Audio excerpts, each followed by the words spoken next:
Yeah. So everyone, I hope I'm audible. Okay, Yes, so sir.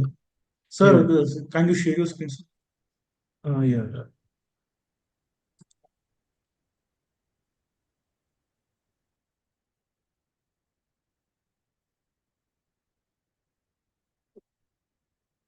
So welcome, welcome all, and welcome to this session. Today in this session, we'll be discussing some very important topics. It's a part of the intensive revision series, and topic today is our head and neck. So basically, today we'll be dealing more for the practical aspect, right? Welcome all. My name is Dr. Ankit. I'm an anatomy faculty over here, and in this platform Auricle. And this session is basically beneficial to every student because even for the university exams or for your PG going or FMG passing, all those it's going to be beneficial, right? We'll see in the next 1 hour or so how the important topics we'll be covering. The topics that we're covering today are these. We'll be looking at tongue and the larynx, brief description.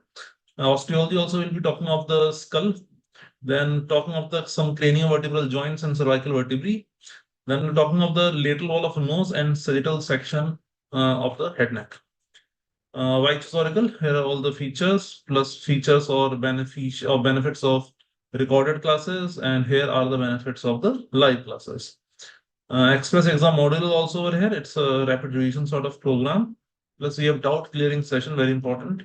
And also, hard copy notes set is also available over here. We'll see the subscriptions. You can use this code also below that is given Dr. Ankit 20 to avail the various subscriptions that we have over here. Apart from this practical sessions, yeah, these are all the subscription plans. You can say from the basic course to standard and premium, we have these subscription plans. And you can use the code below, Dr. Ankit 20, for availing some of the discounts. Dr. Ankit 2020, right?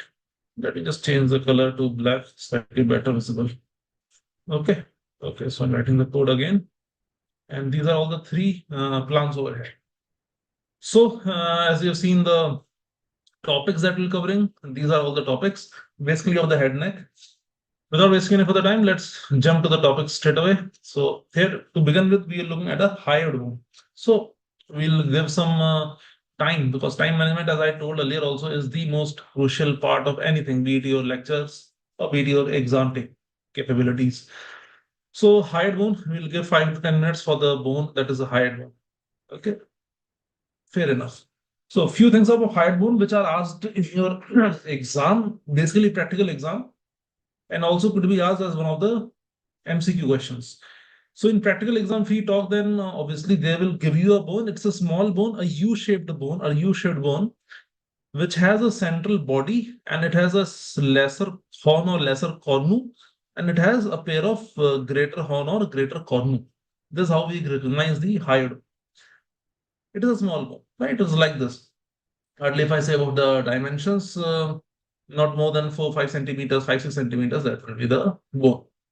Where is it located? Obviously, it is located at the neck region. It is actually between the neck and the face, right? Now, what is the where exactly is it located in the neck? We have discussed the mnemonic of HTC, right? H is for hyoid bone, T is for thyroid cartilage, and C is for cricoid cartilage. So T is thyroid cartilage, and C is cricoid cartilage. H is the hyoid bone. Okay, so what will be the vertebral level? That could be asked as a question now. Let's go straight away jump to the question. Vertebral level of hyoid bone will be somewhat hovering around C3 vertebrae. Okay, could be C2, C3 junction, C3, C3, C4 junction. Somewhat around C3 would be the vertebral level of the hyoid bone. That is one question that can be asked. I'm writing Q over here. Second question that they can ask is with which bone is the hyoid bone attached? Remember, it is attached to no bone, no other bone. Then how is it able to locate over here? Because it is attached to other structures via muscles and ligaments, via muscles and ligaments. So hyoid bone is over here, just at the lower level of the lower border of mandible, we can say. And it is not attached to any other bone. It is attached to other structures via muscles and ligaments. That is the second question that they can, or third question. Fourth question that they can ask is about its embryology. That from where is the hyoid bone actually arising? That can be asked. So remember, the hyoid bone is basically coming from our third pharyngeal arch. Okay. third pharyngeal arch over here. So first arch, we have the mandibular arch.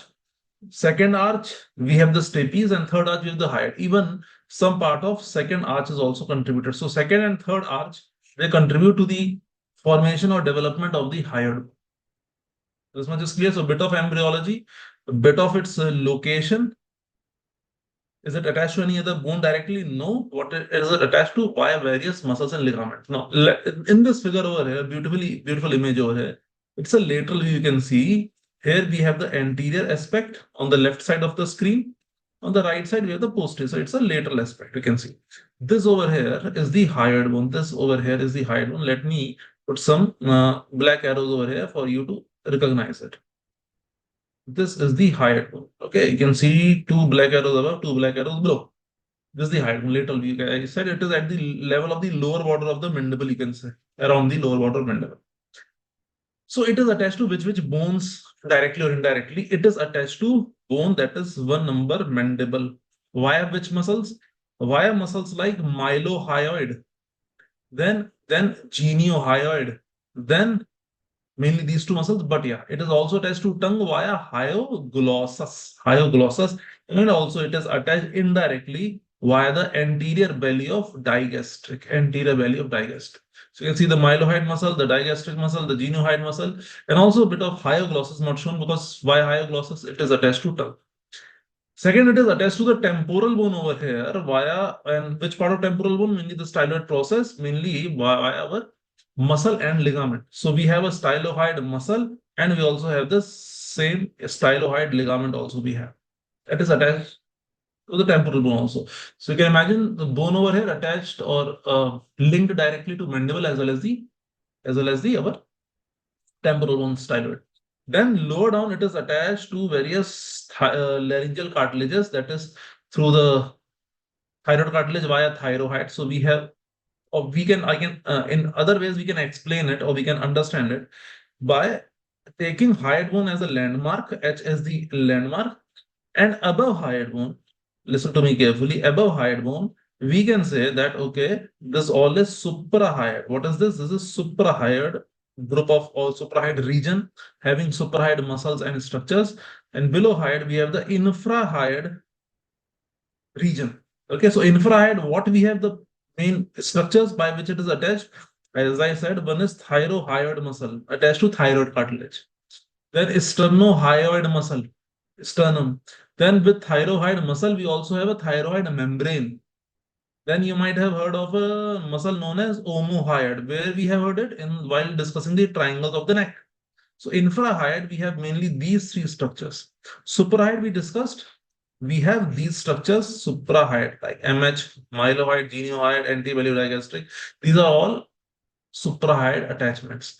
This is about the attachment of the hyoid bone. So recognize the bone. They may ask its level. Some may ask its embryology and attachments onto the hyoid. Right? These are important things that we need to know. Okay. Below we can see this omohyoid. Okay. Let me show you the omohyoid over here as well as omohyoid superior belly. Sternohyoid we have seen. Thyroid we have seen. All these are infrahyoid. So remember the mnemonic HTC and remember this image. Even you can draw this image if they ask you in that way, but yeah, practical and MCQ that will be taken care of. Okay, and this is the anterior view. Why I placed this anterior view over here? Just to make you realize, make you see over here the location of the, because it's a cadaveric image, right? This is the hyoid bone. You can see the location of the hyoid bone over here. Below hyoid, look at the thyroid cartilage, right? Look at the thyroid cartilage, and below thyroid cartilage, obviously, at the somewhat location over here, we will have the cricoid cartilage. Okay, so this is the location of the hyoid bone. You can actually feel it. Palpate the thyroid cartilage because it's a big cartilage anteriorly, and if you go superior to it, here you feel a bony resistance above the thyroid cartilage. That bony resistance is nothing but the hyoid. So practically also you should know how to reach the hyoid. Okay, I hope this much is clear. Okay, let's move on to the next topic over here, and that will be our skull foramens. Skull or skull as a bone over here, which is very, very important, obviously. So mainly in skull, what the examiner might ask, there can be a number of questions. I will also ask you guys if you are weak in this particular topic of skull. I have done a session on the various skull foramina that also you can take help of. So skull, Very rarely they will ask you the name of the bones. You can identify it, I know, but even you should know how to identify which bone is this. But most importantly, what they ask in skull is after bones, they can ask you sutures. Mainly, there are three, four main sutures, like we have the coronal suture, sagittal suture, lambdoid suture, right?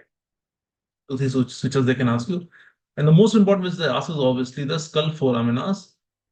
It is very, very important question in practicals, in theory, in MCQs, you name it. Foraminas.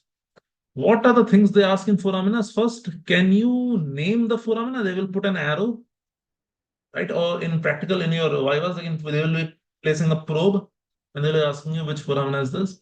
Then they will ask you, okay, if you have named it, what are the structures which pass through this foramen? That would be the obviously the next question.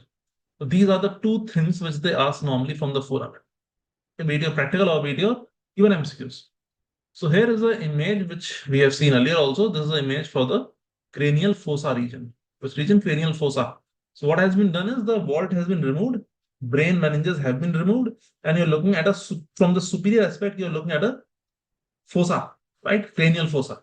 So this will be the anterior side. So anterior cranial fossa, this will be the posterior side, posterior, and between over here, let me put a landmark over here. This region is around the middle cranial fossa, right? Now, at least 8 to 10 foraminas are must know. First of all, don't jump into, okay, what is passing through it, what is passing through it. Normally, students are more worried about what is passing through it. Yes, that is important. But first of all, at least identify the foramen. Which foramina are they actually asking? Because if you misidentified the foramina, answer will change. Okay, so first of all, focus on, go stepwise. So 8 to 10 foraminas which are important, and let me try to show you that which are those foramina which are important. So go moving from anterior aspect, we have this optic canal. I'm highlighting the yellow color over here. Optic canal. Identify the optic canal. Right over here, we have the optic canal. Let me change the color somewhat to greenish, maybe. Better understood. Then there will be a superior orbital fissure. There's going to be superior orbital fissure. Okay, right over. This is the superior orbital fissure. This is the area for the superior orbital fissure. So optic canal related to orbit. Orbital fissure, again orbit. So all the structures which are going or coming out of the orbit are attached to this optic and supraorbital fissure. I'm giving an idea, not naming the contents. Then there are these three foraminas which are very, very important, known as Ross foraminas. This is R, O, and this one is S. These are three located in the sphenoid bone. So middle cranial fossa, basically we have this sphenoid bone over here. So these are three foraminas, R, O, and S. What is R? Rotundum. O is oval. S is spinosus. Foramen spinosum and foramen spinosus. These are three foramina. So we have rotundum, we have oval, we have spinosum. Ross foramina. Identify them. Rotundum is most anteriorly, then going posterolaterally, we have oval and spinosum. Right? Okay. Then we have this foramen lacerum. Just selected foramen over here. Let me highlight it over here also. This is the foramen lacerum. Identify it. Okay. Then we have onto this petrous part of temporal bone, we have the internal acoustic meatus. It is on the petrous part of temporal bone. Name is internal acoustic. Acoustic means something related to hearing. So yes, it has the seventh and eighth nerve which go into the ear.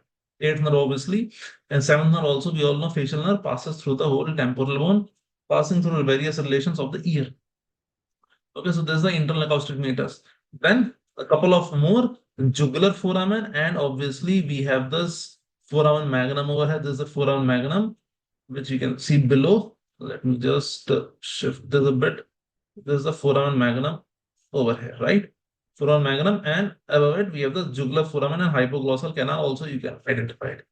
So yeah, these are the few foramina which we should first identify that where actually are they lying, where actually do they reside. Then see the contents. Optic, and as I said, related to the orbit. So we have the ophthalmic artery and the optic nerve over here. So supraorbital fissure, we have the motor nerves to the eyeball, which are third nerve, fourth nerve, and sixth nerve. Then sensory nerve to the eyeball, this is our V1, ophthalmic division of trigeminal. These are the major contents of superior orbital fissure. Then we have obviously ophthalmic veins also, because ophthalmic artery already done. So 3, 4, 6, and V1. You can see over here 3, 4, 6 is abducent nerve. Then V1, we have branches like lacrimal, frontal, nasociliary, and then you have the ophthalmic veins. Done. Rotundum, identify first the rotundum over here. This is a, see, orbital fissure, first of all, let me tell you, it is a fissure, big fissure like this. Optic canal is over here like this. Rotundum is this over here. What passes is the maxillary nerve, V2. Okay, maxillary nerve. Then oval, we have the mnemonic of male, M-A-L-E, M-A-L-E. M is for mandibular nerve, A is accessory meningeal artery, L is lesser petrosal, and E is emissary vein. Spinosum, we have again meningeal vessels and middle meningeal or meningeal branch of mandibular nerve. So these are ROS, Ross foraminals. Very important. Lacerum normally is covered by cartilage, nothing normally passes through it, but identification of it is important. Then we have internal acoustic meters, already said, related to the ear. So we have seventh and eighth nerve, and also we have this labyrinthine vessels. Labyrinth, if you remember, labyrinth is what we call the inner ear as labyrinth.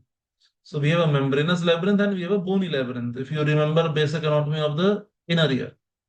So with labyrinth, we have the labyrinthine artery.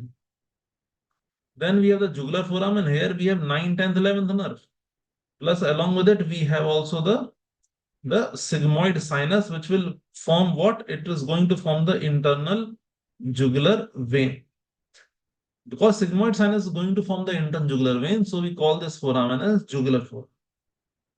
Okay, these are important. Lastly, magnum, we have the whole medulla oblongata going down. Then we have the meninges over here. Even we have the vertebral artery coming up. We have the what we say spinal root of accessory nerve going down. All of that passes through the foramen magnum. And we will see that in craniovertebral joints, we have few ligaments also which pass through the foramen magnum anteriorly and they attach somewhat over here. Like the apical ligament of Dance, we have membrana tectoria, we have superior band of cruciate ligament, all those. So these are 8 to 10 foramina must know. You can't go without knowing them, right? This is must know. Okay. This is a mandible. We have discussed this while doing the masticatory. Yeah, mandible, we all basically know the ramus and the body in the angle. Just to show you what this is the ramus part, that is the body part, this is the angle of the mandible. Anteriorly, this will be the coronoid, COR, coronoid process, and this head of the mandible over here is also known as condyloid process, COND dot condyloid process, basically, right? Then the simply a image I just wanted to share looking at the various actions of the masticatory muscles. I again urge you guys to go to previous session where we have discussed in details of the masticatory muscles attachments and their actions in nerve supply because it is clinically important. It's clinically important. Recently, a question also came about the temporomandibular joint. This joint over here, this is our temporomandibular joint. Above is temporal bone, below is mandible. It is which variety of joint? It is a bicondylar joint. One on the right side, one on the left side. Okay, both the condyles over here. Condylar joint, both sides bicondylar joint. Now, again, this image I placed over here just to show you guys about this is an orbit over here. We're looking at a right orbit, as you can see clearly above. But beautifully over here with the different color coding, all the different bones are shown. Just imagine the complexity and how well that complexity of the human body is made so that we don't have any trouble our entire life.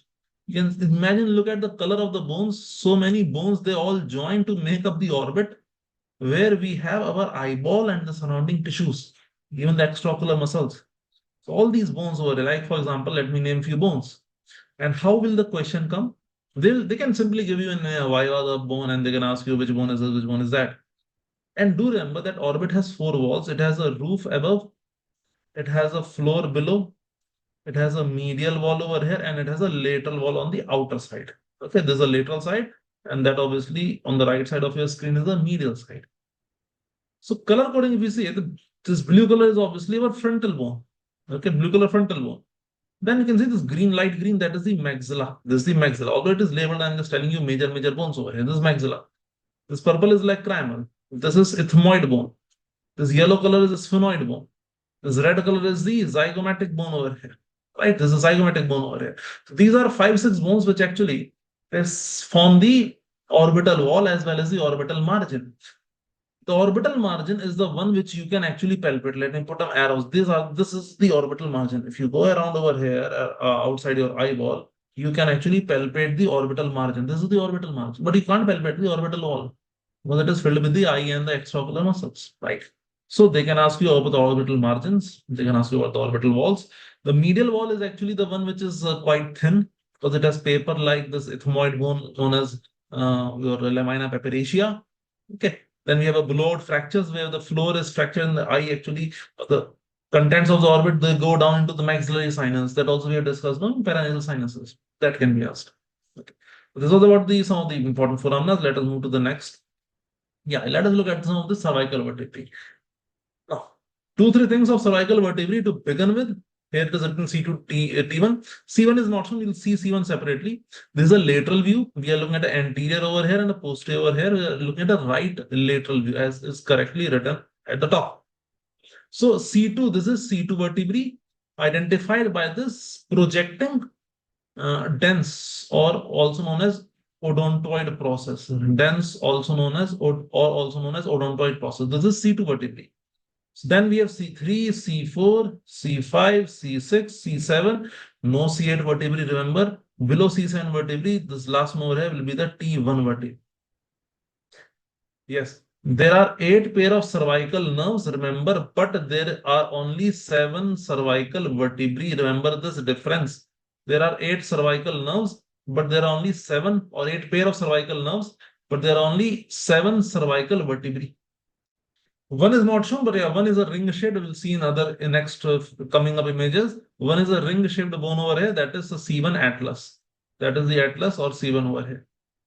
So the other things that come to our mind while dealing with the cervical vertebrae to begin with is that these cervical vertebrae, their body size is small. The typical cervical vertebrae, the body size is small. C1 vertebrae has no body. It has only a ring-shaped bone. So body is small. C1 is devoid of it, or devoid of the body. But it is just below the occipital bone. It is below the foramen magnum. The C1 vertebrae.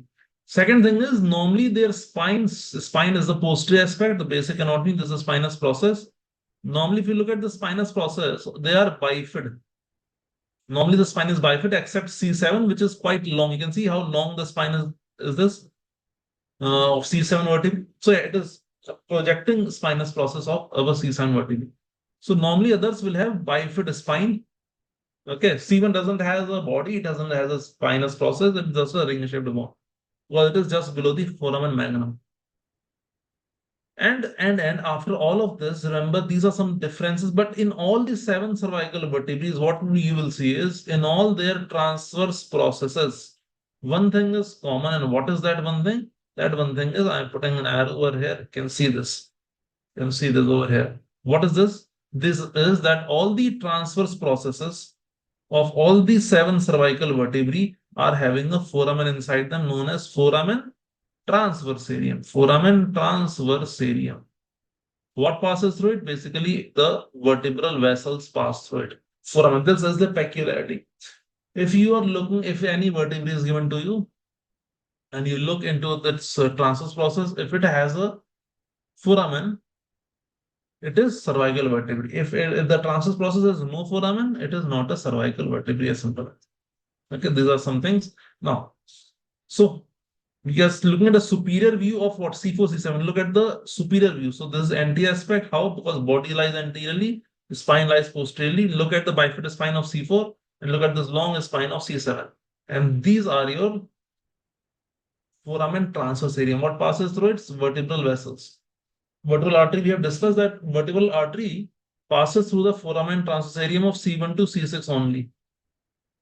So what passes through C7? Foramen transversarium, basically it's a venous plexus or the veins of the relevant vertebral artery, they pass through it. So vertebral artery only will pass through C1 to C6 vertebral arteries, foramen transversarium. Okay, now this is a joint over here shown in a posterior superior view over here. Now, what is to be seen over here? Basically, look at how the bones are articulating with each other. The first images I placed over here. This is your C1 vertebrae atlas as is written over here. Now you can see it is a complete ring-shaped bone, has no body, has no peculiar long spine, but its transverse process will have the foramen transversarium. Then look at the axis of C2 vertebrae. It has a body, and you can see from body you have a projecting part that is known as the dense or odontoid process. It actually sort of replaces the body of the atlas. Okay, this is the dense or odontoid process. Then below C2, we have the C3, and below C3, we have the C4, and so on and so forth. You can see below C1, we have this bifid spines of the relevant cervical vertebrae. Look at how do they attach to each other. So obviously, once they are attaching to each other, they will be forming some joints also. Okay, they'll be forming some joints also. Which are joints? These over here, they are known as your facet joints because we have the facets. These are known as facet joints. So between every two vertebrae, we have a pair of facet joints, a right side and a left side facet joint over here. But apart from this, what other joints we have between vertebrae is between the body. You can see in this previous image over here. So one joint we have said, okay, it is between the facets. But between the body also over here, we have this intervertebral disc. We have the intervertebral disc over here. So we have one median joint also. That is our intervertebral disc. It is which variety of joint? It is frequently asked. It is your secondary cartilaginous joint. It is a secondary cartilaginous joint. While these facet joints over here, they are plain synovial joints. That can also be asked as a question. But now there's something peculiar over here. Now, what is above C1, which is not shown? We have the foramen magnum over here, or if someone asks you foramen magnum is a foramen in which bone, then you will answer, sir, it is in the bone of occipital, that is the occipital bone. So that is removed, the skull is removed, but we know that above C1 we have the occipital bone. Therefore, you can look at the superior articular surface of occipital condyles, right? Where the occipital condyles are shown, the attachments of the occipital condyles are shown. This is actually the lateral mass of atlas. So here, what we have this joint over here, what joint we will call this as? We will call this as atlanto-occipital joint, A dot O dot joint. This is atlanto-occipital joint. Okay. What movement occurs over here? Mainly the yes or the nodding movement. This movement, this occurs at the atlanto-occipital joint. Other joint over here with the atlas only is between the dens of the C2 and this, you can say, the lateral mass of the atlas. What actually happens is a ligament comes from here, it is from the atlas only, and it covers the dens from behind. This is known as transverse ligament of atlas. So here we have one more joint apart from the facet that is known as atlanto-axial joint. Atlanto-axial joint. It is present on the median side. We can say because C1 and C2 they don't have an intervertebral disc between. Why? Because C1 has no body, so there will be no intervertebral disc. Instead of the intervertebral disc between C1 and C2, we have this atlanto-axial joint. It is example of pivot type of joint. Pivot we all know is a uniaxial rotation joint. So this rotation, this movement, this is done by this atlanto-axial joint or median atlanto-axial joint. It is a pivot joint. By what? By this transverse ligament of atlas that we are going to see in further images. Okay. The rest we have this normal facet joints. So what we have seen, first of all, the orientation, how the bones are articulating. Then we have atlanto-occipital, remember its location, and we have atlanto-axial. Now we all know from our basic knowledge of anatomy that all these synovial joints have what thing to hold them? It is the ligaments. So there are going to be various ligaments also, like when I told the transverse ligament of atlas over here. This is the transverse ligament of atlas. Apart from this, there will be other ligaments. Now, where will they attach? They are going to attach above into the occipital bone. So these ligaments will pass through which foramen? Which foramen is above the atlas? It is the magnum.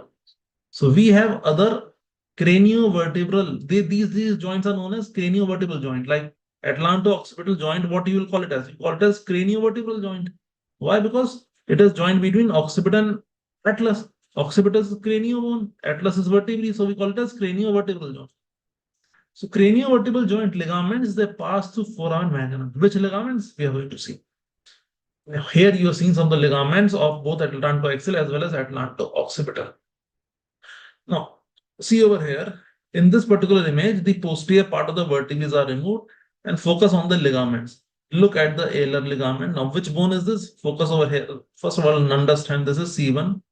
This is our occipital bone and this is C2. This thing clear? So foramen magnum area is which one? This dotted over area. This will be somewhat around foramen magnum. Which ligaments you have to see? Because image-based question can also come. Alar ligament going fan-wise. Look at the apical. So apical ligament of dens is passing through what? These are the margins of magnum. foramen magnum. So you can see apical ligament of dens is passing through it. Okay. Then this is superior view over here. This is a superior view on the right side. So what we are looking over here is the C1 or the atlas vertebrae. This over here is the dens of the axis. This is the dens of the C2 vertebrae. So as I discussed before that you have the transverse ligament of atlas which is forming this joint. But is it passing through the magnum? No, it is not passing through the magnum. And this is forming the median atlanto-axial joint. Okay, you can see the synovial cavities also, and this is done this doing the rotation movement. Few other images also. Look over here. This is about the atlanto-occipital or axial occipital also we can say, because dens actually goes in level with the atlas. Now, what are the different ligaments now? Try to understand over here. I'm underlining few things. Look at tectorial membrane, look at posterior longitudinal ligament, and look at this cruciate ligament also. A few things worth noting over here. Before we look into this diagram, let me tell you a few things. What are those?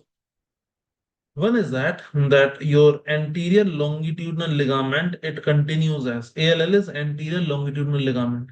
It continues as anterior atlanto-occipital membrane. First point is this. Okay. Second point, posterior longitudinal ligament continues as membrana tectoria or tectorial membrane. Membrana tectoria or tectorial membrane. Okay. Then we have a ligament which is known as cruciate ligament. What is that known as? Cruciate ligament. Cruciate means cross. Remember cruciate ligament of the knee also. So here also we have this plus cross ligament. Here this transverse part is nothing but what we have seen as the transverse ligament of atlas. And these are the longitudinal ligament, superior and inferior. These go through magnum. These go through magnum. Okay, is this point clear? Similarly, over here, we also have a ligamentum flavum, which actually we can say is joining the lamina. Okay, it's actually joining the lamina. It will actually, can say, continues superiorly. It continues superiorly, as we can say, as the posterior atlanto-occipital membrane. These are all MCQ based level questions. But here, look at the images, identify these ligaments. Let's send the image. These posterior arches have been removed of the vertebrae and the ligaments are shown. So look at the apical ligament of dens going from the apex into the occipital bone. Alar ligament like the ears, they are spread bilaterally like the ears. Similarly over here you can see this posterior longitudinal ligament as we discussed. It continues as what? It continues as the tectorial membrane. It continues as the tectorial membrane. And these are the cruciate ligaments as we discussed already, having this plus. So this is the plus cruciate ligament over here. Again, this is the margin of what we can say as the magnum. Okay. Similarly, over here also posterior atlanto-occipital membrane, we have said that it continues as ligamentum flavum. Ligamentum flavum continues as posterior atlanto-occipital membrane. A question can come MCQ level, which structure is pierced by the vertebral artery? It is this posterior atlanto-occipital membrane, and here we have this vertebral artery. You can see this is C1, and there's the foramen transversarium of C1 atlas. Okay, so these are few craniovertebral joints. Look at these images again and try and understand. Now, coming to the nose over here, nasal cavity. So, lateral wall of nose. This is not the lateral wall. It is showing you the nasal septum over here. And question can come image base or any base. What are the structures which are forming the nasal septum? Nasal septum. Again, remember if you palpate your nose from the outside as well as when you move it right and left, you feel that okay, inside also there is not a bone. So it is the septal cartilage which is forming this lower part of the nasal septum. Upper part is basically formed by upper and posterior part. Above is the ethmoid bone and below is the vomer bone. Very, very important nasal septum. Why is this anatomy important? Again, see, diseases come like DNS. You all must have heard of deviated nasal septum, right? So we should know basic anatomy, which structures are forming the nasal septum at least. But our topic over here was lateral wall of nose. Again, in my previous session or previous session, we have discussed about the openings in the lateral wall of nose. So that notes also was discussed with you last time. And yes, openings in the lateral wall of nose is the one thing that should be crystal clear to you guys. On one side, you can make it in a tabular form also. One side, you have the various meatuses or recesses, like you go from a sphenoethmoid recess to superior meatus, to middle meatus, then you have the hiatus semilinaris, finally you have the inferior meatus. And here you have to identify or write down the openings. Very frequently asked theory question, Viva, MCQ, name it. It is a very important topic. So here you can see all these openings over here. Just remember that sphenoethmoid recess, we have the sphenoid air sinus which opens. Superior meatus, we have the posterior ethmoid sinus. And inferior meatus, we have the nasolacrimal duct.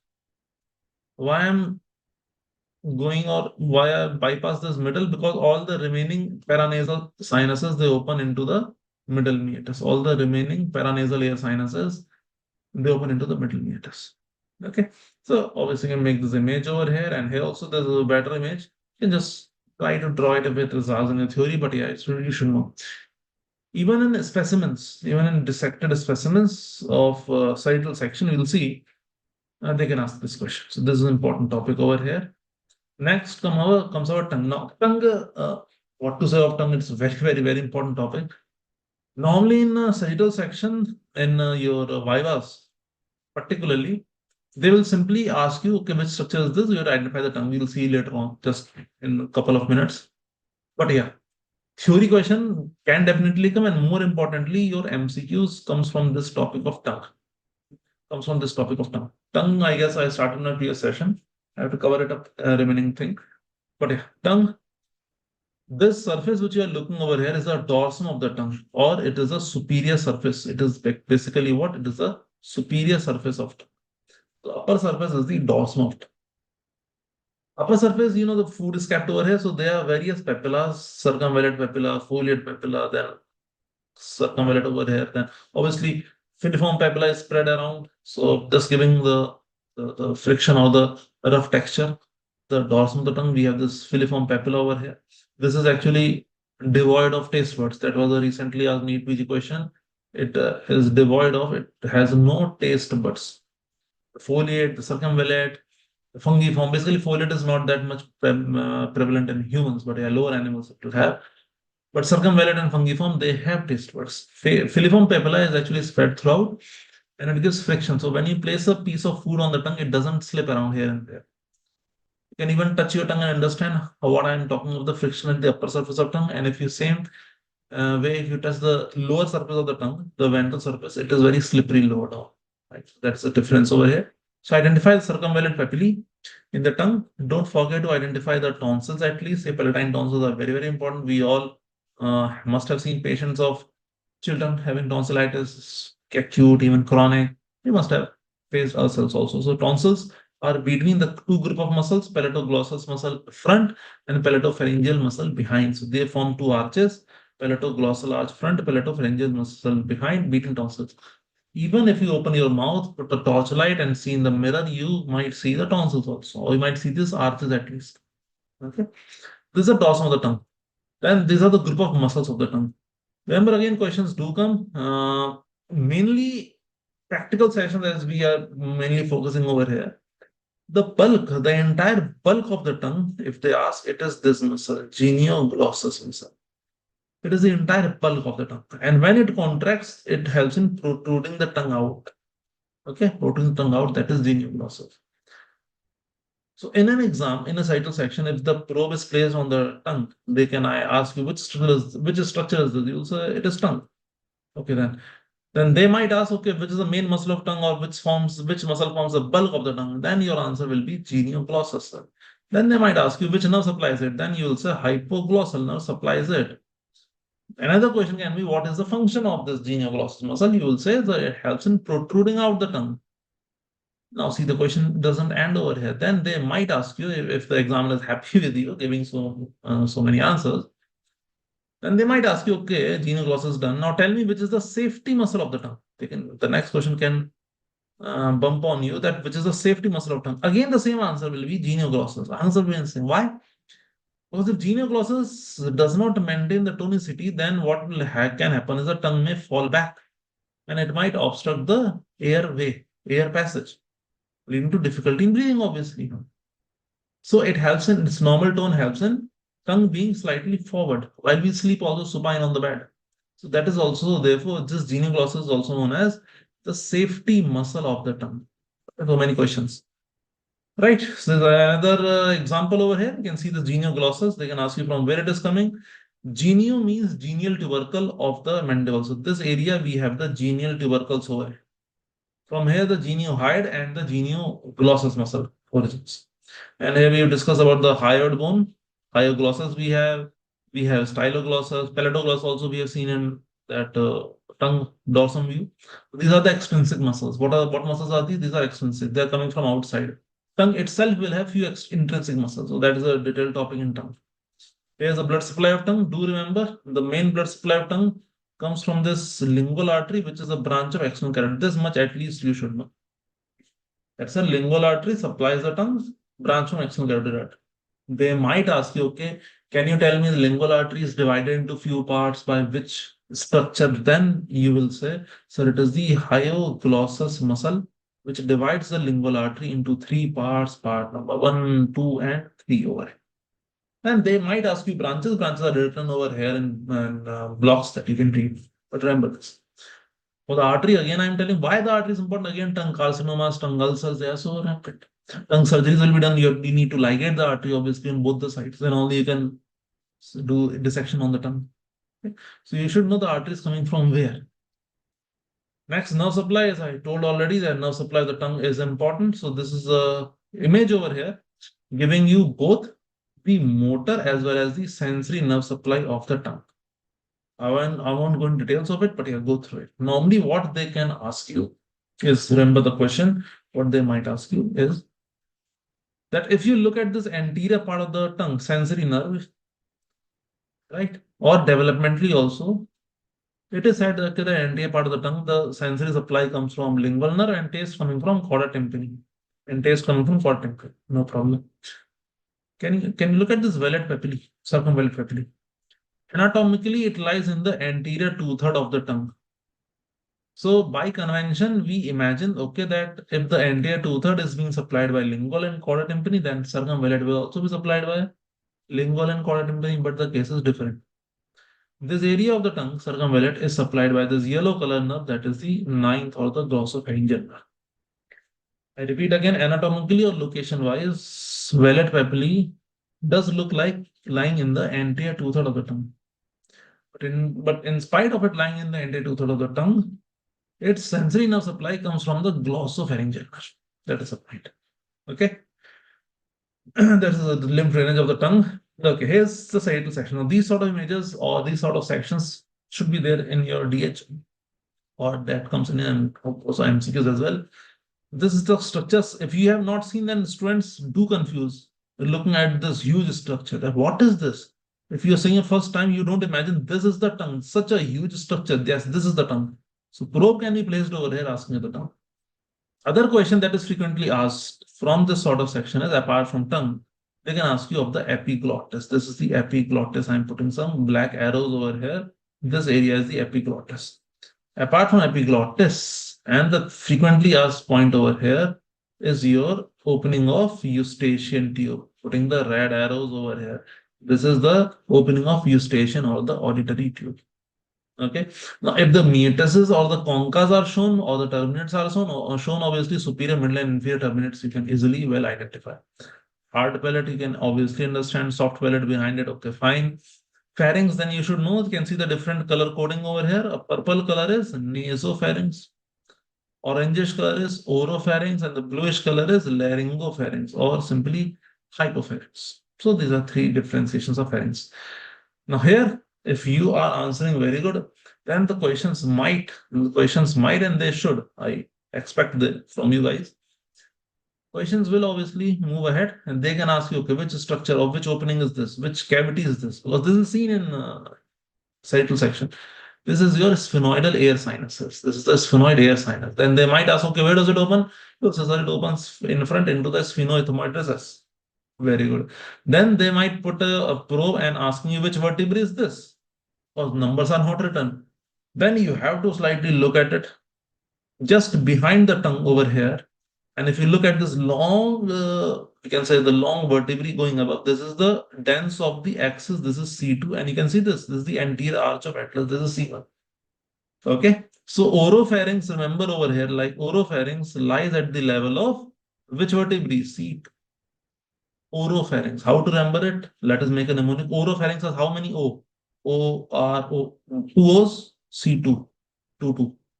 Right. Oropharynx C2. At least remember like. So similarly, we said now that hyoid bone over here somewhat lies between C3 C4. Okay, junction of C3 C4. This is your hyoid bone over here. You can see it is at the level of C3 at C3 C4 junction. This is the hyoid bone over here. Okay. So these are the few things that can be asked in a cital section. Okay. Fair enough. Let us move ahead. Okay, again, vertebral levels, just to show over here, few vertebral levels as we see. Okay, this is again hyoid bone, HTC, just an image I placed over here, and you can see the vertebral levels. Take a screenshot and just go through it. It might be helpful. Thyroid gland we have covered in the previous topic. And these are the lateral view of pharynx. And here is the larynx again. Larynx, at least, we should know to identify which cartilages are there. For the whole lecture of larynx is different, which muscle does what and all that. That is a different thing. But again, larynx question, which has come in even in MCQs also. Forget about the practicals. How many cartilages are there? Answer is 9 cartilages. Then, out of 9, which is paired, which is unpaired? So, 3 are paired and 3 are unpaired cartilage. Which are the 3 unpaired cartilages? Here you can see all the 3 unpaired: thyroid, cricoid, and epiglottis. These are the 3 unpaired. So these 3 over here, these are unpaired. UU, I'm writing UU for unpaired in single. 3 paired, one is this arytenoid cartilage over here, A for arytenoid, and there are also corniculate and cuneiform cartilages. Total 9 cartilages are there. Do remember over here, this brown color structure is what? This is your hyoid bone. Remember HTC hyoid bone. Last year question came about the question they actually wanted to ask that is hyoid bone a part of larynx, and the students got confused. Larynx has only 9 cartilages. That is, there's no bone in larynx. This question was which is not a part of larynx, something like that. Remember, hyoid bone is not a part of larynx. Yes, it is situated above larynx. It helps to hang the larynx down. Because you can see, entire larynx is hanging down on the hyoid bone. This is your thyroid membrane. This is thyroid membrane. Okay. Thyroid membrane over here. And behind hyoid, we have a hyoepiglottic ligament supporting the epiglottis also. Fine. But is hyoid a part of larynx? The answer is no. You can see the thyroid cartilage over here. Cricoid. Remember, thyroid cartilage is like a V-shaped cartilage. It is like an opened book. Okay. Just to help you identify, it's a big cartilage. You can see from here, these are the superior horns and the inferior horns of thyroid cartilage.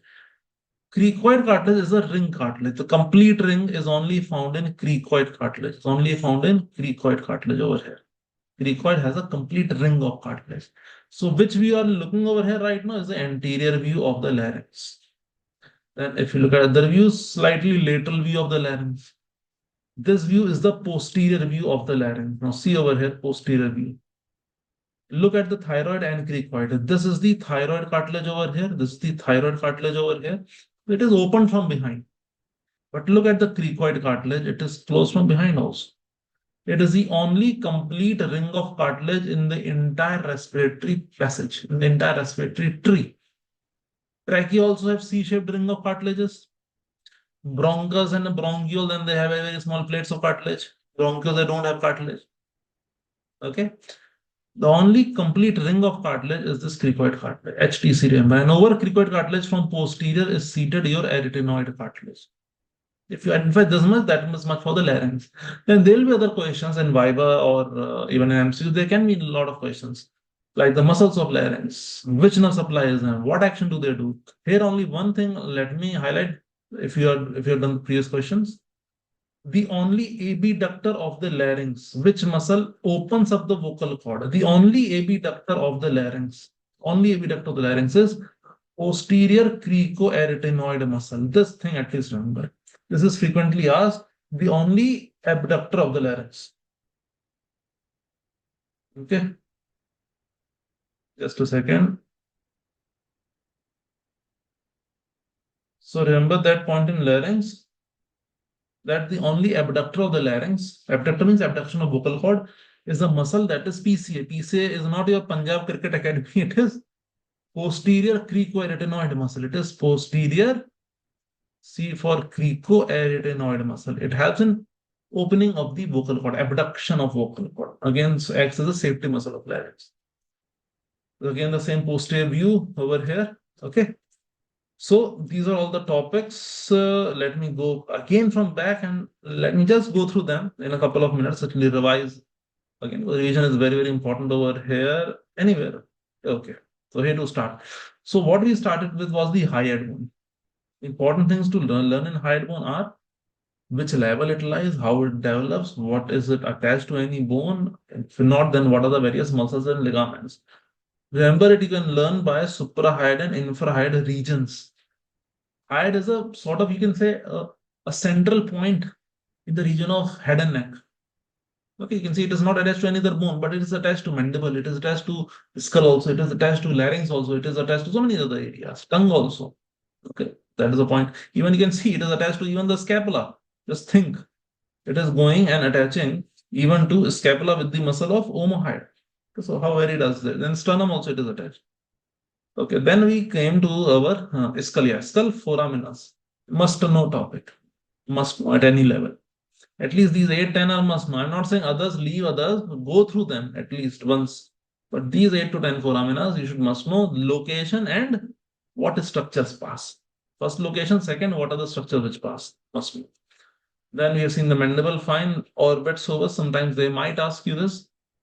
And cervical vertebrae. See, what happens is you can easily identify the cervical vertebrae by looking at a vertebrae. The transverse process will have a pair of different foramina. That is cervical vertebrae. Job done. But how are they actually, joined to each other? That is something which you should know. So spine is behind. There's a lateral view. You have the facet joints also, and you have this median joints.